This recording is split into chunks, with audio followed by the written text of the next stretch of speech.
সম্মানিত ভিউয়ার্স, আসসালামু আলাইকুম। আশা করি সবাই ভালো আছেন। তো আপনারা কিংবা আমন কিংবা আউশ ধান যারা চাষ করেন তাদের জন্য মূলত এই ভিডিওটি। তো আমি আজকে আপনাদেরকে কিংবা আমন এবং আউশ ধানে যারা চাষ করে থাকেন এই ধানে আপনাদেরকে আজকে এমন একটি কীটনাশক দেওয়ার কথা বলবো যা যেতে পারলে আপনাদের এই আউশ ধানে প্রচুর পরিমাণে ফলন হবে। আপনাদের আউশ ধান যেহেতু জুন জুলাই মাস, সেই জুন জুলাই মাসে মূলত আউশ ধানের চাষ করা হয়ে থাকে। তো এই জমিতে দেখুন আউশ ধানগুলো রোপণ করা হয়েছে এবং গোছা প্রায় মোটা হয়ে ধান গাছগুলো বড় হওয়ার মুখে শুরু করেছে। তো এই কীটনাশকটি নিয়ে আপনাদের সামনে আজকে আলোচনা করবো যে কী কীটনাশক দিলে আপনাদের এই আউশ ধানে প্রচুর পরিমাণে ফলন হবে। তো ভিউয়ার্স, ভিডিওটি শুরু করা যাক। ভিউয়ার্স, এই আউশ ধানে আমি আপনাদেরকে যে কীটনাশকটি দেওয়ার কথা বলছিলাম সেই কীটনাশকটির নাম হলো এই যে ভোল্ট, অর্থাৎ ভোল্ট 707। এটি হলো একটি সিলেটেড জিঙ্ক। এতে আছে জিঙ্কের পরিমাণ কমপক্ষে 10%। তো এটি হলো ব্লেসিং অ্যাগ্রোভেট ইন্ডাস্ট্রিজ লিমিটেড কোম্পানির একটি কীটনাশক, অর্থাৎ এটি পাতা কীটনাশক। তো এই কীটনাশকটি যদি আপনারা আউশ ধানে দেন তাহলে আপনাদের আউশ ধানে প্রচুর পরিমাণে ফলন হবে।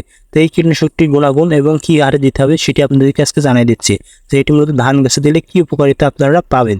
তো এটি আছে মূলত সিলেটেড জিঙ্ক, অর্থাৎ জিঙ্কের পূরণ করতে এই ধান গাছে যদি জিঙ্কের অভাব হয় সেই ক্ষেত্রে অনেক সময় দেখবেন যে জিঙ্কের অভাবে ধান গাছগুলো এরকম হলুদ হয়ে যায়, অর্থাৎ ধানের গোছা করার পরেও দেখবেন যে ধান গাছগুলো হলুদ হয়ে যাচ্ছে। এর অভাব মূলত জিঙ্কের অভাব। তো জিঙ্কের অভাব যদি হয় তাহলে কিন্তু এরকম সমস্যা হয়ে থাকবে। এই মুহূর্তে আপনারা যদি এই জিঙ্ক জাতীয় কীটনাশক অর্থাৎ এই সিলেটেড জিঙ্ক অর্থাৎ ভোল্ট 707 এটি প্রয়োগ করেন তাহলে আপনাদের যে আউশ ধানের যে জিঙ্কের অভাব আছে সেই জিঙ্কের অভাব পূরণ হয়ে যাবে এবং আপনাদের যে ধান গাছ আছে সেই ধান গাছ আবার হলুদ থেকে সবুজ হবে, সতেজ বর্ণ ধারণ করবে। তো এর কার্যকারিতা এবং গুণাগুণ সম্পর্কে আমি আলোচনা করছি। এই যে এটি হলো ভোল্ট 707 গাছের বৃদ্ধি এবং ফুল ফল ধারণে অত্যন্ত গুরুত্বপূর্ণ ভূমিকা পালন করে থাকে। 1 নম্বর হলো এর গুণাগুণ হলো এবং এটি মূলত ফুল এবং ফল ঝরা বন্ধ করে এবং পাতা সবুজ করে এবং ফলন ও সতেজতা বৃদ্ধি করতে গুরুত্বপূর্ণ ভূমিকা পালন করে থাকে এই সিলেটেড নামক জিঙ্ক জাতীয় এই পাতা নামক কীটনাশকটি। তাছাড়া এটি গাছের কার্যকারিতা বৃদ্ধি করে গাছকে দ্রুত বৃদ্ধি করতে সহায়তা গুরুত্বপূর্ণ ভূমিকা পালন করে থাকে। তাছাড়া এটি সূর্যের আলো থেকে গাছকে সঠিক মানে খাদ্য চাহিদা করে সংশ্লেষণে গুরুত্বপূর্ণ ভূমিকা পালন করে থাকে এই সিলেটেড জিঙ্ক। তো এটি কী হারে দিতে হবে? এটি হলো মূলত 10 লিটার পানিতে 5% জমির জন্য 3 থেকে 4 গ্রাম হারে পানির সাথে মিশিয়ে আপনাদেরকে পাতায় এই যে ধান গাছের পাতা আছে এই পাতায় স্প্রে করে দিতে হবে এবং এটি সুন্দরভাবে আপনাদেরকে এই ধানের জমিতে স্প্রে করে দিতে হবে। দিলে কী হবে আপনাদের, এবং আপনারা যদি এটি মাটিতে প্রয়োগ করতে চান তাহলে মাটিতেও প্রয়োগ করতে পারবেন। এটি মাটিতে প্রয়োগ করতে হলে আপনাদেরকে 10 থেকে 15 গ্রাম হারে প্রয়োগ করতে হবে। তো এটি জিঙ্কের অভাবজনিত যে বিভিন্ন রোগ আছে সেই রোগগুলোকে বলাইনাশকের আক্রমণের হাত থেকে রক্ষা করে গাছকে সতেজতা এবং গাছকে দ্রুত বৃদ্ধি করতে এবং গাছের যে গোছা আছে সেই গোছা একটি থেকে অনেকগুলো গোছা করতে গুরুত্বপূর্ণ ভূমিকা পালন করে থাকে। তো আপনারা যদি ভোল্ট এবং এই জিঙ্ক সিলেটেড জিঙ্ক নামক কীটনাশকটি দেন তাহলে আপনাদের এই আউশ ধানের প্রচুর পরিমাণে ফলন হবে।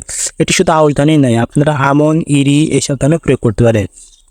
যদি এইসব ধান আপনারা প্রয়োগ করেন তাহলে আপনাদের এই ধান গাছে প্রচুর পরিমাণে ফলন হবে। এবং আপনাদেরকে আরেকটি জিনিস বলে রাখি, ধানের চারা যখন রোপণ করবেন এই সময় খেয়াল রাখবেন যে ধানের জমিতে যাতে পর্যাপ্ত পরিমাণে পানি থাকে সেদিকে লক্ষ্য রাখবেন।